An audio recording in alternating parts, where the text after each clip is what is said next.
So with the Bray chairman Niall O'Driscoll, Niall, you just hosted the first behind closed doors game here at the Carlisle Grounds, a scoreless draw with Cobh. For you, how was the week, the planning, and how do you feel the night went?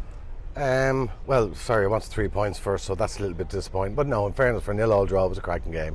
You know, both teams probably coming back are a little bit rusty, and you can see that in it. Relation to the game, it's just good to be back. You know, I know it's behind closed doors, but you know, we've 200 people in the ground, 60, 70 supporters. By and large, I think we did a decent job getting to where we did today. You know, I suppose what it really does is it focuses, you know, the advantages of sport. That to me is the big thing. We've all been cooped up since last March. You know, everyone's getting out of the house now all of a sudden, and you can sort of see, you know, people really want to come to games. That's real obvious. Even though we had 200 people here, you know, they were enthusiastic. I even saw 5 or 6 Cobh.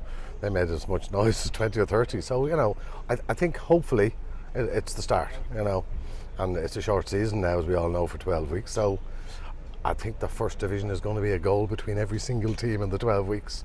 So you'll have exciting football. You know, who'll come through at the end?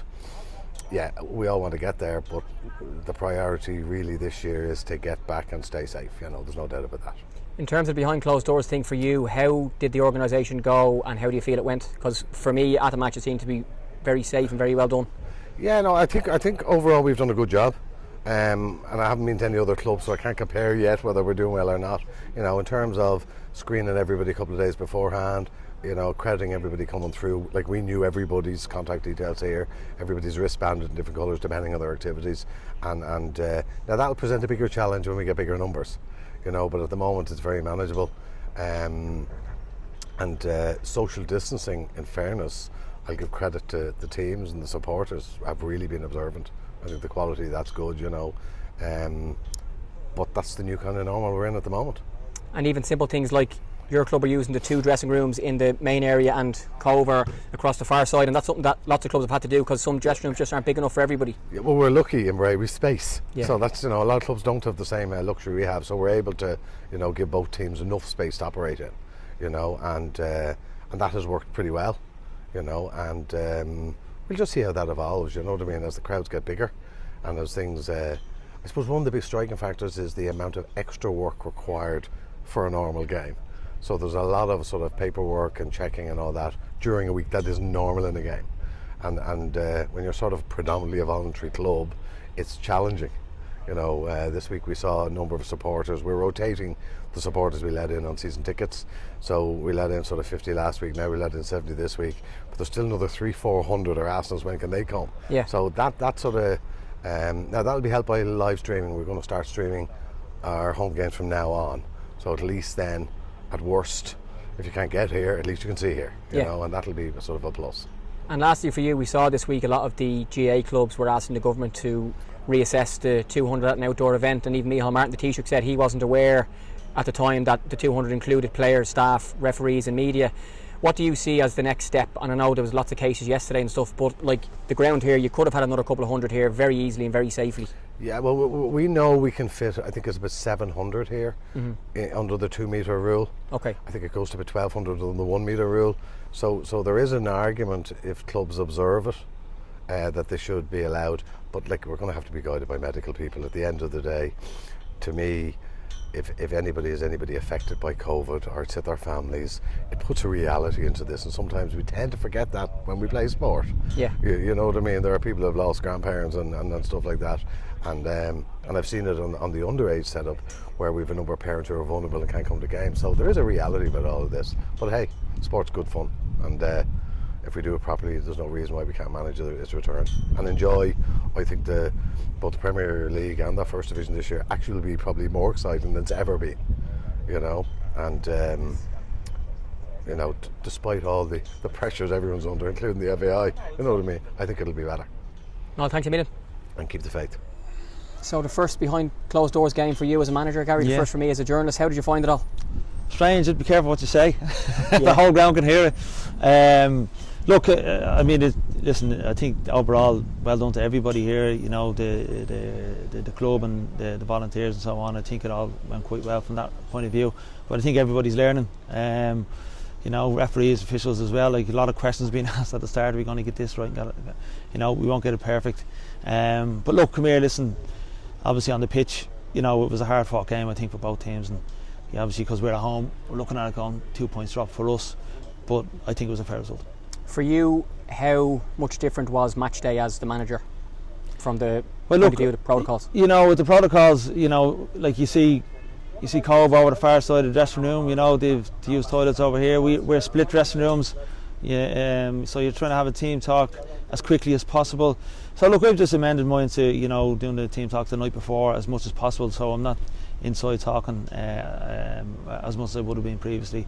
And then obviously our substitutes go over to the far side to get the distance there nice and quick. So look, it's strange for everybody. I mean, it's something that we'll have to adapt to. We'll go to other grounds and they won't have as much space, and we'll go to Longford on Monday and they have loads of space in the dressing room. So you just have to adapt to every situation as it comes, and hopefully that it doesn't interrupt football now for the next 3 months or so. You had a good chat there with Niall O'Driscoll, your chairman, and he was saying how well it went from an organisational point of view, and there was 60 or 70 season ticket holders here. And I know a lot of the GA clubs have been asking the government already to try and look at the size of the ground, and Niall said you could get 700 here easy and have them social distance. Yeah. And Niall Martin, the Taoiseach, said yesterday he didn't even realise that the 200 people included the players and the referees and stuff. Yeah, that's right. Like, you would like, as soon as possible, if safety is okay, to get more people into the ground if it's safe to do so. Yeah, well look, you said it there, safety is priority. I mean, we all have our part to play, as we hear it every day on the news and on the radio and so on. And that's the same with football and GAA and sport and whatever else. So look, it went well here today. It'd be fantastic if from a spectator point of view there was more people allowed in. I know a lot of people were ringing me directly saying, can you get us in? But unfortunately it's not like before. You know, the numbers are the numbers and we got to stick to that. So look, it was a fantastic evening. I feel there could have been 1,500 here, you know, if obviously the numbers don't allow, but it would have been a fantastic night. But look, come here. You know, that was well done to everybody off the field, and look, we've things to work on the field to try and obviously pick up more results. Yeah, on the field, the game itself, how did you find the lads in terms of where you might want them to be fitness wise and stuff, given they were so long off and it was kind of a shorter second pre-season? Yeah, look, I mean, you can see the legs, and a lot of them going a little bit quicker for both teams. You know, it's the same for everybody, and you find yourself making a couple of changes earlier than you might have in previous times. But look, the lads done very well. First game back, it's always different to the friendlies, no matter what anyone says. You know, it's never the same. In friendlies you can have 2 11s and so on, like, you know, so there's a lot to manage. But you know, overall, listen, from both sides, I think a fair result was had on the pitch. And lastly, you're back to action on Monday against Longford. It's quite uncommon in the first division to have a Monday match, and they're another team trying to get promotion too, so that should be an interesting one. Absolutely. Look, come here, listen, we have the situation where the Premier had for the last few seasons, where fixture congestion and so on.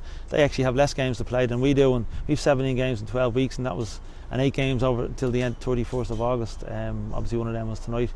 So there's a lot of games. We've managed a lot within that in that period, recovery, nutrition, everything. You know, the lads have to be right, because you don't have massive squads in the first division. So look, that's what we just have to deal with, and Monday night is obviously going to be a tough game, and yeah, of course, Longford going for promotion, we're going for promotion, but you look at it now and look at the results today. I think every team in that league, obviously Shamrock Rovers can't, I think every other team are fancying themselves, because of the shortened season, and if they put a run together, you know, they're fancying themselves being in those playoffs. So I don't think there's much between the teams, Jamie. Gary, thanks a minute. Let's get out of the rain. Yeah, let's do that. Yeah, cheers, fair play. All right.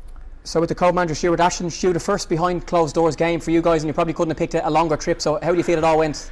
Yeah, exactly. The closed doors, a strange one for everyone. All the COVID restrictions and everything. But again, the main one for everyone is getting back to playing, and that was the main thing tonight. Like, you know, we waited long enough. At times, uncertainty when we were going to start, fellas, training, etc. So tonight was about getting back into it. Everyone was in the same boat. They've waited so long, so it was basically start of the season again. So obviously the restrictions, no crowd, etc. makes it a bit more difficult for the boys. Obviously they want to play in front of crowds, and they love playing in front of the crowds. So look, we have to get used to that for the time being. Hopefully it won't be too long before we can get crowds back in for their own enjoyment as well. As we know, we need the fans in there. That's what they love. That's what we all love. You know, we love the sport. So hopefully sooner rather than later that will change. Yeah, and even now we're still following the protocols. I'm standing outside, you're standing inside because it's raining. How did you find the whole day, and the bus and the masks? And you guys had to use porta cabins on the other side of the car park because the restrooms here aren't big enough for both teams. Yeah, again, it's one, you know, for us, especially on the bus, mass all the way up on the bus into the hotel beforehand, social distancing in the, you know, it's the new norm as everyone's calling it now. It's not nice, as we all know, but it's the way that we can get the game back at the minute, and we can get the whole country up and running again, as it's so to speak. Like, so look, we have to do that at the minute. It's not ideal for everyone, as you all stood in the rain and I'm in the dry here, so but look, that's the way it is at the minute, and look, we get on with it for the good of the sport, and it's the thing we love best, playing the games as well. So look, that's what we all want to do, like, yeah. And after so long off, how did you find the game itself, the fitness levels of the players, and clearly a point on the road isn't a bad result? Yeah, exactly, you know, you said it, the point on the road, especially here in Bray, it's going to be a hard place for a lot of teams to come here and get something from. So from that point of view, it's a good one. Obviously, we'd have loved better. We thought towards the end we were probably a bit stronger than them, we felt. So as I said during the week, fairness to the lads, you know, they've done the programmes that we've had out for them. They've been dying to get the balls back, and which they did for the last couple of weeks. You know, as I say, it's a kind of first game back being in the season. So two teams battling for the points, and I thought it was a good game in that sense. Really, it was competitive. I thought we had the better chances. I thought the goal, you know, was ruled out harshly. We've got to look at the video on that one. You know, he's done a overhead kick. Ball came back from a header, overhead kick. So whether he was offside then as he went onto it, we look at the videos. It hasn't been given, so it's a 0-0. And as I say, hard fought point, and a lot of teams will find it hard here. Yeah. Yeah, first time I've ever seen a manager get a yellow card as well. I was tweeting, it's just absolutely bizarre that the referees just can't get on with it. Anyway, the less said the better. Last issue, back to action next weekend, back to St Coleman's Park, and all round to go for a first home game, and I believe the club are going to stream the games. The great Trevor Welch is on commentary, and at least the fans who can't go can watch your team. Yeah, and that's the good thing at the minute. The FAI have got that going for the streaming for the fans, which is fabulous. You know, we want them to be involved as much as they can. You know, that you have the hardcore fans all over the country, so you know, it's keeping them in tune with what's going on. Unfortunately, they can't be shouting at the pitch on us, they're shouting down the telly towards us, so look, we missed that. Like, and again, you know, first home game, you know, we felt that we had a bit of a buzz around the place before the lockdown. Unfortunately, we can't get that back in there at the minute, but hopefully the fans will stick with us, and when they do come back, or whether they're allowed back, they'll come back and start supporting us again. You know, as we said, the result here is a good one, so hopefully we can move on again next week and see what that brings us. Lastly, I meant to say to you before, I was talking to Ian Turner on my podcast this week, and he was saying for the trip home, players can't shower. It's a long 3 hours. Have you any idea the reasons for that? And you would think if they're asking people to wash their hands, that you could, instead of doing a bus for 3 hours, sweaty and whatever. Yeah, look, that's not a good point at the minute. The lads, as I said, they've been moaning about that all week. It's protocol, and whether we like it or not, we've got to follow that at the minute. As you say, you and me, you're in the rain here, I'm inside here. You know, we understand why, but there's got to be something that can, you know. Every away team travelling, you know, the lads have got soaked there for the last 15 minutes in the rain, and then they've just got a towel and they've got to get on a bus. So, look, that has to be looked at. I don't know what the solution is for that one at the minute. You know, hopefully someone can come up with that one, not just for us, but for everyone, personal hygiene, etc. Now, I know we'll all have to be safe, as you say, wash hands, etc. So, look, that's one to be looked at. Stuart, thank you. Safe home. Perfect. Thanks, Jimmy.